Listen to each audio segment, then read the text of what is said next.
Bukankah Anda ingin dekat dengan Allah? Dekat dengan Allah itu kuncinya kesabaran. Karena itu Allah firmankan, innallaha ma'as sabirin. Quran surah kedua ayat 153. Sabar itu adalah kalimat pembuka ucapan selamat dari malaikat ketika menyambut para ahli surga. Bukankah Anda ingin masuk surga? Maka di Quran surah ke-13 ayat ke-24, malaikat disebutkan dalam Quran menyambut ahli surga pertama kali dengan kalimat sabar. Salamun alaikum bima sabartum fa ni'ma uqbad dar.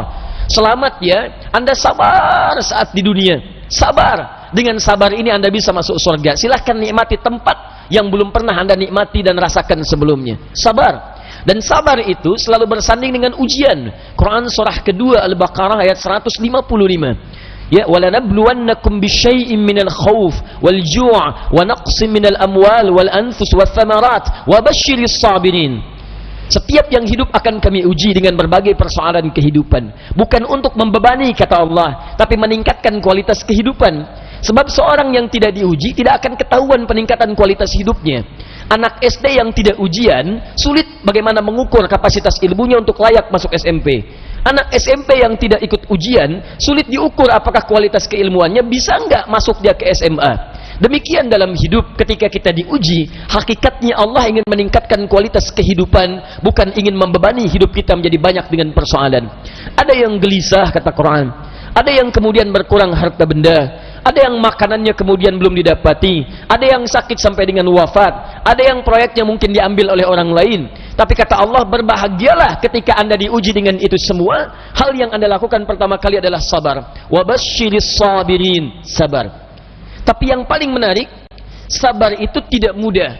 Tapi ada yang lebih susah dibandingkan dengan sabar, yaitu khusyuk. Khusyuk. Karena itu ketika Allah menyandingkan sabar dengan khusyuk, wasta'inu bis-sabri was-salah. Jika Anda punya masalah, terima dulu dengan sabar, minta tolong lewat salat. Tapi salat tidak mudah, illa 'alal khashi'in, kecuali bagi orang khusyuk. Khusyuk lebih sulit dibandingkan dengan sabar. Ketika Allah sandingkan antara sabar dengan khusyuk dalam salat, maka kata gantinya hanya menunjuk kepada salat. Wa innaha, bukan wa innahu. Ha, dhamirnya muannats. Salat ujungnya tak marbutah, menunjuk pada muannats. Maka kata Allah, menunaikan salat dengan khusyuk itu lebih sulit dibandingkan sabar, sekedar sabar menerima ujian. Kenapa? Dalam sabar kita masih bisa mengingat sesuatu yang ingin kita ingat. Dalam salat yang tidak ingin Anda ingat bisa diingat. Silahkan cek Abu Dawud nomor hadis 857. Ketika Anda bertakbir mengucapkan Allahu Akbar, disitulah kata Nabi, setan akan membisikkan pada jiwa Anda, uzkur kada, uzkur kada. Ibu kalau belum takbir, Bu, biasa aja. Tapi begitu ibu mengucapkan Allahu Akbar, kata Nabi, setan di situ mulai bekerja. Ingat ini ya, ingat itu ya. Gak percaya silahkan nanti zuhur, Bu. Begitu ibu takbir, handphone, ingat WhatsApp belum dibalas, miss call belum dijawab, entah itu khairayara atau miss call syarayara. Mesti ingat tuh. Bahkan kata-kata saya ini ibu akan ingat tuh. Begitu ibu takbir, mulai bekerja. Ingat ya, kata Ustaz Adi, setan akan bisikin tuh. Itu setan, Bu, bukan saya. Muncul dia. Ya, hatta la yash'ural musalli kam rak'atan yusalli. Sampai-sampai orang salat, kata Nabi nih, kalau Nabi bicara pasti akan terbukti. Sampai-sampai orang salat ada yang tidak sadar berapa rakaat sedang menunaikan salatnya. Tuh. Muncul. Nah, kalau Anda ingin khusyuk bagaimana caranya? Ayat 46 yang mengatakan, ini poin kita. Alladzina yadhunnuna annahum mulaqu rabbihim wa annahum ilaihi raji'un. Alladzina yadhunnuna annahum mulaqu rabbihim. Orang salat yang khusyuk itu sudah ketahuan, kata Quran, dari persiapannya. Dia bersiap untuk menjumpai Rabbnya. Tuh. Dia sudah punya persiapan menjumpai Rabbnya, Allah yang merawat dia, mengampuni dosanya, menyembuhkan dia saat sakit, memberikan kecukupannya, memaafkan salahnya, mengampuni dosanya, memberikan segala yang dibutuhkan. Maaf, pimpinan perusahaan saja hanya memberikan pada Anda bekal kehidupan dari gaji atas pekerjaan yang Anda lakukan. Anda sekarang diundang sama pimpinan jam 9 misalnya datang. Bukankah persiapannya luar biasa? Mandi, cari pakaian yang bagus, ya, kemudian mohon maaf sekali, sepatunya pun sampai dibersihkan dulu, rapikan, datang dengan penampilan luar biasa. Nah, orang yang menghadap pencipta pimpinan pencipta segalanya, Malikul Mulki, menghadap kepada Allah, itu kata Quran kelihatan dari sejak persiapan akan beda dengan yang lain. Jadi kalau menghadap manusia saja sudah bagus, menghadap Allah lain. Ketika tiba panggilan dari masjid, Quran surah ke-7 ayat 31. Ya bani Adam khudhu zinatakum 'inda kulli masjid.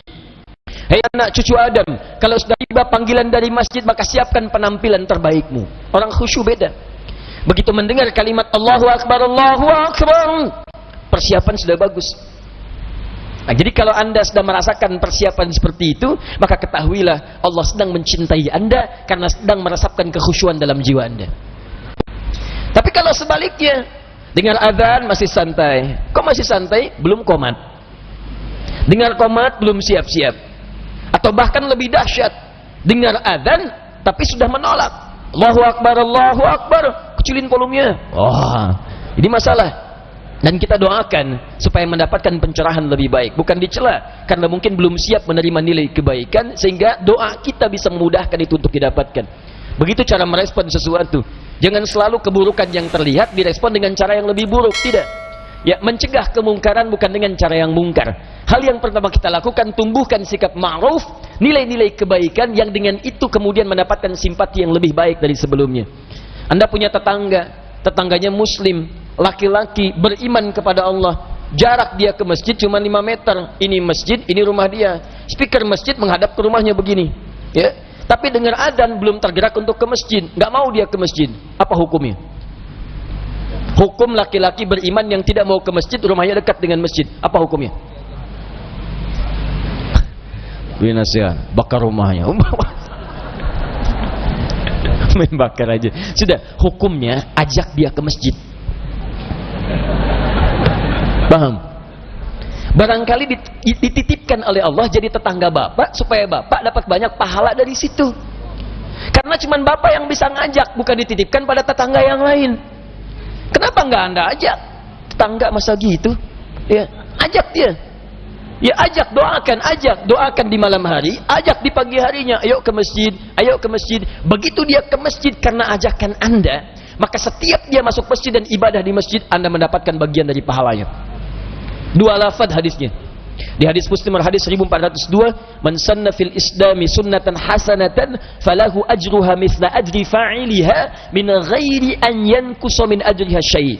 Siapa yang mengoptimalkan sunnah-sunnah kebaikan dalam Islam, mengajak pada sesuatu kebiasaan dalam Islam, diikuti oleh orang lain, maka dia mendapatkan pahala dari yang mengikuti itu tanpa dikurangi sedikit pun. Sunnah kebaikan berjamaah, sunnah yang sangat ditekankan. Ayo ke masjid, ke masjid, ke masjid. Begitu orang itu ke masjid, baru masuk masjid, anda mendapatkan pahala dari orang itu tanpa dikurangi sedikit pun. Saya kasih info, kita ini baru nyampe masjid, alhamdulillah, di hadis Muslim disebutkan sudah mendapatkan 25 kebaikan. 25 itu 1 ke 2 jaraknya 500 tahun, 2 ke 3 500 tahun, 3 ke 4 500 tahun, sampai ke 25-nya baru masuk.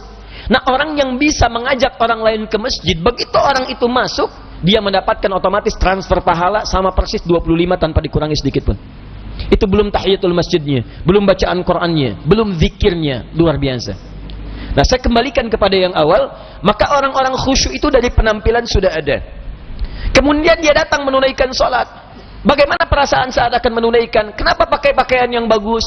Kenapa wudhu dulu? Quran surah 5 ayat 6. Kenapa dia sempurnakan wudhunya? Alasan paling utamanya bukan sekedar sholat. Wa annahum ilaihi raji'un. Dia merasa mungkin ini adalah sholat terakhir yang dia tunaikan, dan mungkin dalam sholat itu dia akan pulang kepada Allah Subhanahu wa ta'ala. Karena itu diantara orang-orang saleh, kalau sudah tiba panggilan adzan, sahabat Ali bin Abi Thalib radhiyallahu ta'ala anhu, begitu adzan dikumandangkan sudah bergetar jiwanya. Ditanya, lima hakadha ya amiral mu'minin, kenapa perasaan anda demikian ya amiral mu'minin? Kata beliau, tibalah panggilan yang kalaupun terdengar oleh gunung dan yang lainnya mereka akan bergetar karena takut kepada Allah, khawatir tidak bisa menyempurnakan perintahnya. Lalu orang yang zalim ini, yang fakir ini mendengar kalimat itu, maka kuranglah rasanya kepercayaan kalau tidak bergetar mendengar kalimat ini, karena takut saat menunaikan sholat tidak sempurna seperti diinginkan oleh Allah Subhanahu wa ta'ala. Abu Bakar ketika mengucapkan takbir Allahu Akbar bergetar tangannya karena khawatir dalam sholatnya tidak sempurna seperti Allah menginginkannya. Dan yang lebih dikhawatirkan dalam ketidaksempurnaan itu, wafatlah ia dipanggil oleh Allah Subhanahu wa taala. Saudara kami tadi, seorang lelaki usia 65 tahun datang ke masjid dengan kebiasaannya, dan benar kata Nabi, seorang akan diwafatkan berdasarkan kebiasaannya. Maka datang dia ke masjid menunaikan salat subuh, didapati kemudian terjatuh, itu wasilah saja, dan dia berpulang dengan panggilan yang sangat indah. Ya ayyatuhan nafsul mutmainnah, irji'i ila rabbiki radiyatan maradiyah, fadkhuli fi ibadi wadkhuli jannati. Saya tidak tahu kita akan wafat dalam keadaan seperti apa, tapi ingat pesan saya, biasakan yang baik-baik, karena dengan itu kita akan diwafatkan. Kalau terfikir Anda berbuat maksiat, maka tolong ingat, saat mengerjakan itu mungkin Anda akan wafat. Duhai Anda yang sedang sibuk di kantor, kalau ada yang menyodorkan proyek yang tidak jelas, tolong bayangkan saat Anda tanda tangan Anda diwafatkan oleh Allah Subhanahu wa taala. Duhai para ibu yang sedang menikmati acara yang tidak baik dalam televisi misalnya, coba bayangkan ketika itu ditonton, ibu akan diwafatkan oleh Allah Subhanahu wa taala. Maka insyaallah kita selalu akan terjaga dalam kemuliaan dan wafat dalam keadaan husnul khatimah insyaallah.